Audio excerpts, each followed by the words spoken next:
Berlatar pada masa menuju berakhirnya Perang Dunia Kedua, pada tahun 1944, tentara sekutu yang beranggotakan Amerika, Inggris, dan Kanada berhasil memukul mundur Jerman, mulai dari daratan Prancis hingga sampai perbatasan Belgia dan Belanda. Sekutu berhasil mengamankan pelabuhan Antwerpen yang akan mereka gunakan sebagai basis pertahanan militer.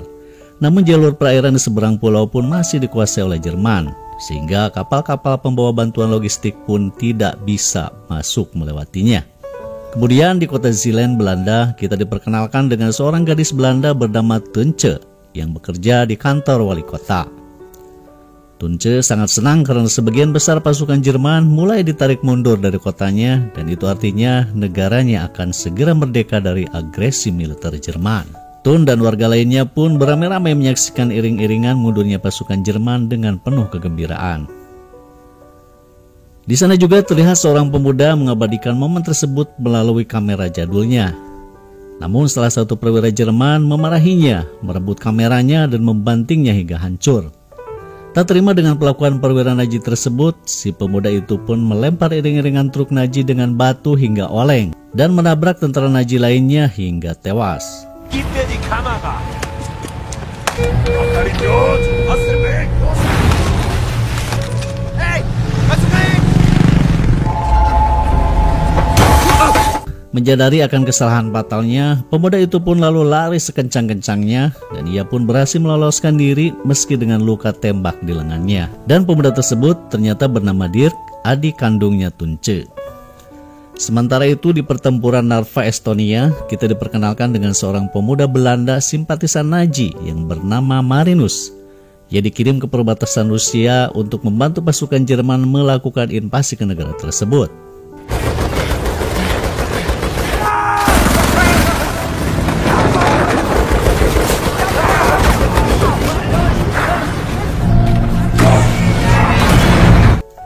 Dan pertempuran tersebut ia berhasil melumpuhkan tank lawan meski dalam keadaan terluka. Lalu setelah bertempur, Marinus pun dirawat dan berkenalan dengan seorang perwira Nazi. Di sanalah Marinus mendapat simpati perwira tersebut, hingga perwira itu pun merekomendasikan dirinya bekerja sebagai staf Nazi dan ditempatkan di kota Zeeland, Belanda. Sedangkan perwira Nazi tersebut mengakhiri hidupnya karena merasa sudah tidak berguna lagi. Lalu Sin pun berpindah ke tentara sekutu yang sedang mempersiapkan serangan besar-besaran untuk merebut kota Arnhem, Belanda yang masih dikuasai Nazi, yang dikenal dengan nama Operasi Market Garden. Di sini kita diperkenalkan dengan tokoh bernama William, yaitu seorang pilot muda yang dikenal sedikit urakan dan celiwara di Angkatan Udara Inggris. Sebagai pemuda yang sedang on fire, William pun menginginkan dirinya agar segera diterjunkan dalam pertempuran tersebut. Namun atasannya, yaitu seorang jenderal di Korps AU tersebut, yang juga ternyata adalah ayahnya, menolak karena menurutnya Will belum siap untuk sebuah pertempuran. Akan tetapi William ternyata berbohong. Ia bilang sama komandannya bahwa ia ternyata telah mendapat izin sang jenderal. Setelah mempersiapkan segala sesuatunya, William dan yang lainnya pun terbang menuju Arnhem.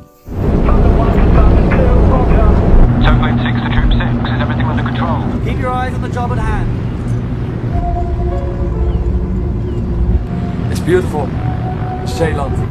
Setelah menempuh perjalanan cukup panjang, tibalah mereka di atas kota Arnhem.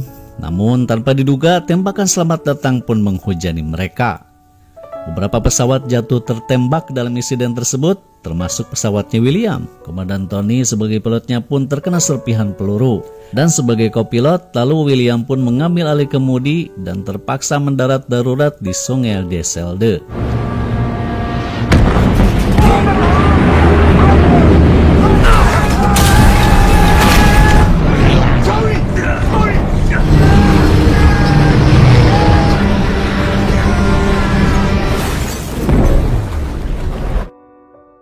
Kasus tewasnya tentara Nazi kemarin semakin diperbesar. Beberapa pemuda di kota tersebut mulai ditangkap dan diintegrasi.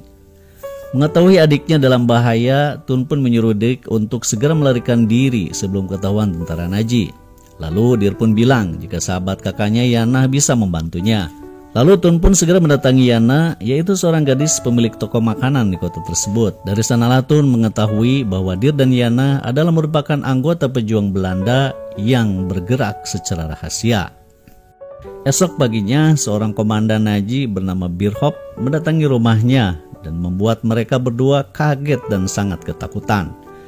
Lalu Tun pun menyuruh Deer agar bersembunyi di basement. Maksud kedatangannya adalah untuk bertemu Dr. Pisser, yaitu ayahnya Tun. Namun ternyata Dr. Pisser sedang tidak ada di rumah.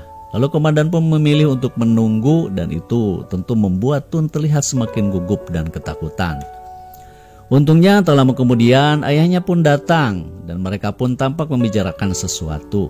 Dan sepertinya sang komandan Najee ini pun sudah menaruh kecurigaan pada Deer. Sebagai informasi saja, Dr. Pisser ini adalah bekerja di pusat medis pasukan Najee dan tak mengherankan jika Dr. Pisser sangat kenal baik dengan komandan tersebut. Setelah sang komandan itu pergi, Dr. Pisser meminta anaknya agar segera menyerah kepada Najee. Dengan mempertimbangkan keselamatan 4 kawannya yang lebih dulu tertangkap, Deer pun bersedia menyerahkan dirinya. Namun Tun menolaknya karena menurutnya orang-orang Najee itu keras kepala dan bukan tipikal pemaaf. Lalu Dr. Pisser pun akan negosiasi dengan Birhop agar Deer diringankan hukumannya.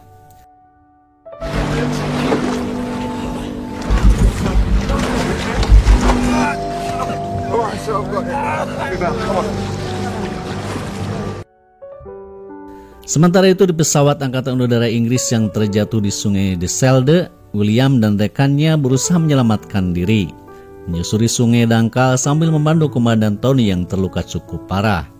Sampailah mereka di sebuah gubuk tak berpenghuni dan memutuskan untuk bermalam di sana. Di malam harinya, pemilik gubuk tersebut pun datang dan tentunya mengizinkan mereka untuk beristirahat. Sang pemilik rumah pun menginformasikan jika wilayah tersebut masih dikuasai oleh Jerman. Ia juga mengatakan kalau pasukan Kanada sudah sampai di perbatasan Belgia di wilayah Zeeland. Mereka harus sampai ke daerah itu untuk meminta pertolongan. Di kantor pusat komando Najee, Tun dan ayahnya menemui Komandan Birhop untuk meminta maaf atas apa yang dilakukan Deer tempo hari. Dr. Pisser juga meminta Birhop agar melepaskan anak-anak muda yang sebelumnya telah mereka tangkap. Dan Pisser juga memohon agar Deer diringankan hukumannya. Mengingat jasa Dr. Pisser terhadap tentara Najee, Birhop pun berjanji akan mempertimbangkan hukuman Deer. Di sana juga tampak terlihat Marinus yang ternyata bekerja sebagai staf komandan Birhop. Esok harinya, Deer pun dijemput. Dalam situasi sedih itu, Deer meminta kakaknya agar menyerahkan sebuah amplop di basement dan memberikannya kepada Yana.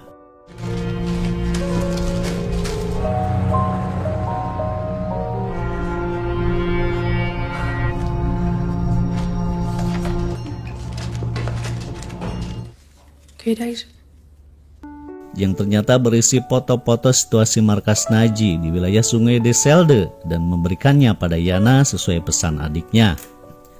Menyadari pentingnya foto tersebut, Tun pun memberi syarat agar para pejuang muda Belanda mau membantunya membebaskan adiknya. Saat itu Yana tak bisa menjanjikan permintaan Tun selain mempertemukannya dengan kelompok pejuang tersebut tepat jam 8 malam ini. Dan di malam harinya, akhirnya Tun pun bertemu dengan pemimpin kelompok pejuang tersebut. Sang pemimpin pejuang itu pun akan berusaha membebaskan adiknya jika Tun bisa mendapatkan peta bendungan sungai De Zelde di kantor wali kota tempat ia bekerja. Dan Tun pun setuju dan menyerahkan foto-foto tersebut. Di sisi lain, malam itu Komandan Birhop berdiskusi dengan Marinus untuk mempertimbangkan permintaan Dr. Pisser. Namun perintah dari pimpinan Najee, penerapan hukuman mati harus dilakukan bagi pemberontak. Tidak ada pilihan lain bagi Birhop selain mengeksekusi Deer bersama yang lainnya.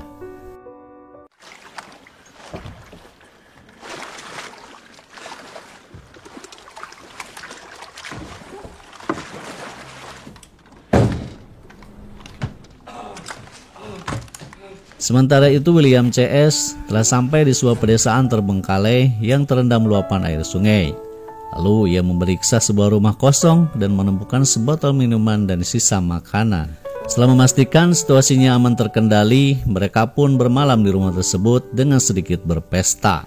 Namun di pagi harinya ia kaget karena dua temannya ternyata sudah pergi meninggalkan mereka dengan membawa peta dan peralatan lainnya. Lalu Komandan Tony pun menyuruh William agar mencari perahu di luar sana. Sekian lama ia mencari, tak menemukannya juga selain satu perahu yang sudah rusak.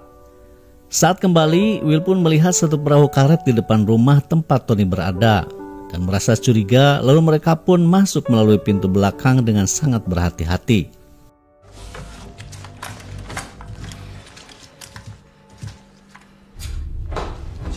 Di dalam rumah ternyata ada 2 orang tentara Naji dan lalu mereka pun bertarung. 2 Naji itu pun berhasil dilumpuhkan, namun naas Komandan Tony tewas dalam insiden tersebut. Kini tinggallah mereka berdua yang tersisa. Lalu dengan perahu karet milik Naji tersebut, William pun merencanakan akan menyeberangi sungai menuju markas tentara sekutu. Ketika Will akan menaiki perahunya, ternyata rekannya menolak untuk ikut bersama William. Ia memilih bertahan di desa tersebut, lalu William pun menyeberangi sungai itu sendirian. Di kantor Naji, Marinus menyaksikan para pejuang yang tertangkap sedang diseksoi. Mereka dipaksa agar memberitahu Naji tentang keberadaan pejuang Belanda lainnya. Marinus merasa iba dengan mereka karena bagaimanapun ia adalah seorang Belanda. Namun untuk saat ini merasa tak berdaya karena posisinya di Naji. Perwira Naji yang menyiksa para pejuang tadi menyerahkan daftar nama untuk segera ditangkap. Dan akhirnya para pejuang lainnya pun berhasil mereka tangkap. Kecuali si pemimpin yang pernah bertemu Tun sebelumnya berhasil meloloskan diri. Ze hebben je broer aan de praat gekregen. Hij heeft namen genoemd. Wat gaan ze met hem doen?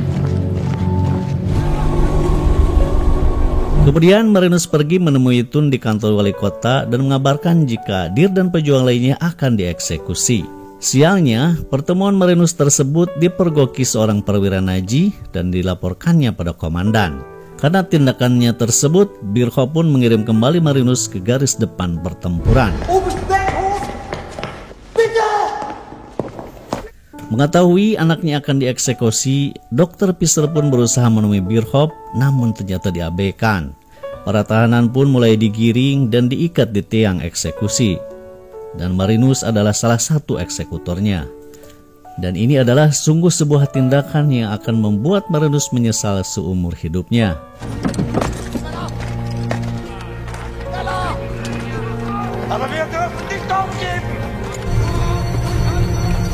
Singkat cerita, Marinus pun kini sudah berada di medan pertempuran di tepi sungai Deselde.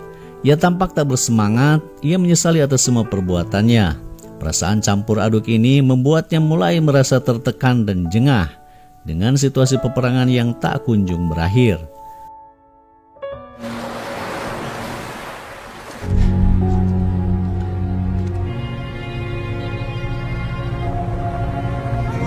Beralih ke William yang ternyata ia telah berhasil menyeberangi sungai tersebut dengan selamat. Dan dalam perjalanannya ia diselamatkan konvoi pasukan Kanada yang kebetulan melintas. Dan sampainya di markas sekutu, ia mendapatkan makanan dan seragam baru. Tun yang sedang bersedih itu pun kemudian menemui Yana. Di sana ternyata sudah ada pemimpin kelompok pejuang yang berhasil lolos dari Naji. Si pejuang itu meminta mereka berdua untuk menyerahkan dokumen penting ke pihak sekutu di seberang pulau. Selain itu, ia pun menjelaskan posisi-posisi strategis pertahanan Naji di sekitar sungai Deselde. Dan setelah cukup jelas, Tun dan Yana pun segera pergi untuk menjalankan misinya dengan sepeda ontelnya. Kan ik maar bij de geallieerden komen. Anders is alles voor niks geweest. En hier, aan de andere kant, staan de Duitse stellingen. Kan het niet doen.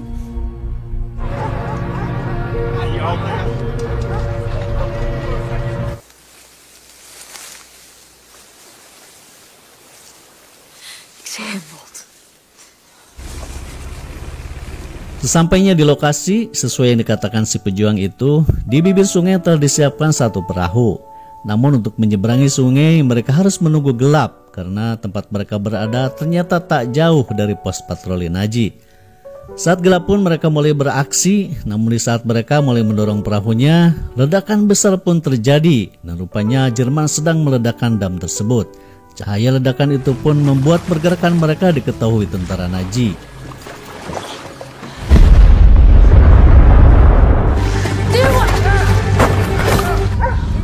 Ia membiarkan Yana yang tertembak dan dokumennya menjauh ke tengah sungai, sementara dirinya menyerahkan diri pada pasukan Naji. Sementara itu di seberang sungai, pasukan sekutu sedang dibuat bingung karena dam telah dihancurkan pihak Naji. Kini tank-tank sekutu tak bisa melewatinya karena dam tersebut adalah satu-satunya akses untuk menyerang markas Naji. Tak ada cara lain selain mengerahkan seluruh pasukan melewati dam tersebut tanpa instrumen tank-tank baja milik mereka. Sekutu menyadari serangan tersebut akan sangat berisiko karena sudah tentu pihak Jerman akan mengetahui kedatangan mereka. Namun meski begitu, esok harinya pasukan Kanada pun mulai dikerahkan. William pun termasuk salah satu dari mereka.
Dan benar saja, di medan pertempuran mereka hanya jadi bulan-bulanan pasukan Jerman. Pasukan Nazi yang berada di parit-parit pertahanan dengan mudah memukul mundur sekutu.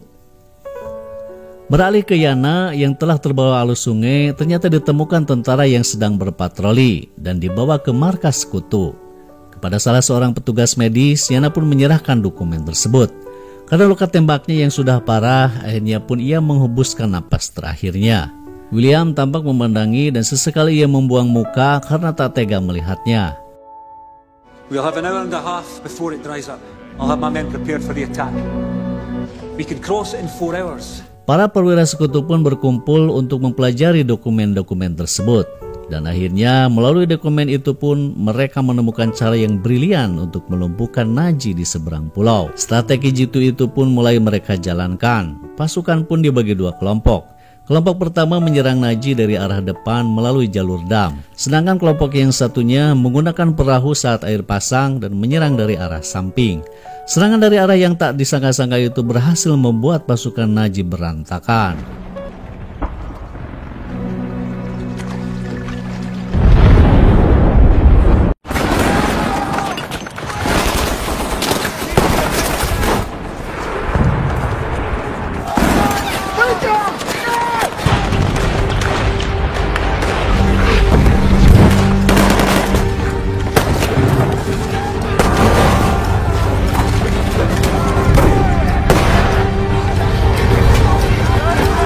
Marinus menyelinap melarikan diri dari peperangan dan William pun mengejarnya hingga kehilangan jejak. Dan saat itulah Marinus berhasil menemukan pistolnya. Namun ia tak kuasa menembaknya.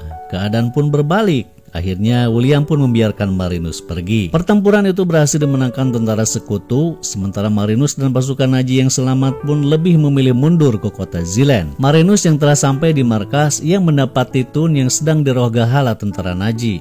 Berpikir untuk menebus segala kesalahannya, maka Marinus pun menolong Tunce. Dan setelah melalui proses pergelutan, akhirnya tentara Nazi itu pun berhasil dilumpuhkan. Namun ternyata ia sendiri terkena luka tembak di perutnya. Thun berusaha menolongnya, namun ajal telah menjemputnya. Setelah itu pasukan Nazi pun berhasil dipukul mundur dari kota Zeeland. Dan pada akhirnya melalui bantuan tentara sekutu pada tanggal 5 Mei 1945 Belanda pun terbebas dari kekuasaan Jerman. Dan film pun tamat. Film yang cukup mengharukan. Oke guys, terima kasih sudah menonton sampai selesai. Silahkan subscribe jika kalian suka. Dan untuk request silahkan isi di kolom komentar. Mohon maaf masih banyak kekurangan. Tunggu video-video berikutnya. Terima kasih. Wassalam.